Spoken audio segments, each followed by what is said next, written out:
ഉമ്മ എനിക്ക് വയ്യമ്മ, ശരീരം മൊത്തം വേദനയാ, എത്രയൊന്നും പറഞ്ഞ ഞാൻ സഹിക്കുന്നു. നിങ്ങൾക്ക് വേണ്ടിയല്ലോ ഇത്ര ഞാൻ സഹിച്ചു. എന്നെ വന്ന് കൊണ്ടു, എനിക്കിനി വയ്യ. ആരും ഫോൺ എടുക്കാൻ. നീ ഇനി ആരെയൊക്കെ വിളിച്ചു പറഞ്ഞാലും നിന്നെ ഒരുത്തരും വന്ന് ഇവിടെ രക്ഷിക്കാൻ പോകുന്നില്ല. ഓക്കെ, കാരണം ഞാൻ നിന്റെ ഭർത്താവാ. നമ്മളെ മോളെ അങ്ങനെ എന്നെ ഒന്നും ചെയ്യുന്നേ. നമ്മളതാണ് എന്തോ അടി ഉറപ്പ്. താൻ എന്താ ഇപ്പൊ പറഞ്ഞേ? ആ നിന്റെ മോളല്ലാന്നോ? അവക്ക് വേണ്ടി, എന്റെ വീട്ടുകാർക്ക് വേണ്ടിയോടോ നിന്റെ ആട്ടും തുപ്പും സഹിച്ച് ഈ നരകത്തില് ഞാൻ ഇത്രയും നാളും ജീവിച്ചു. നീ പറഞ്ഞത് ശരിയാ. ഞാൻ ഇനി എത്ര കരഞ്ഞെന്ന് പറഞ്ഞാൽ എന്നെ ആരും ഇവിടെ വന്ന് രക്ഷിക്കാൻ പോകുന്നതുമില്ല. എന്താ വെച്ച് ഇനി നിന്റെ ആട്ടും തുപ്പും സഹിച്ച് ഞാൻ ഇവിടെ നിൽക്കുമെന്ന് പ്രതീക്ഷിക്കുകയും വേണ്ട. നിർത്തടാ. ഇത്രയും നാൾ ഈ കുഞ്ഞിന് വേണ്ടിയിട്ടാ ഞാൻ ഇവിടെ ജീവിച്ചത്. അത് നിന്റെ അല്ലാന്ന് പറഞ്ഞ സ്ഥിതിക്ക് ചാകാനൊന്നും എന്നെ കിട്ടില്ല. ഞാൻ ജീവിക്കും. പഠിച്ചൊന്നൊരു ശരീരം ഉണ്ട് എനിക്ക്.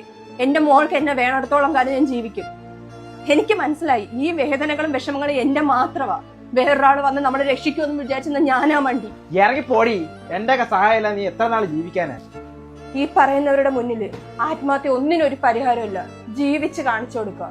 നിങ്ങളെ കൊണ്ട് പറ്റും.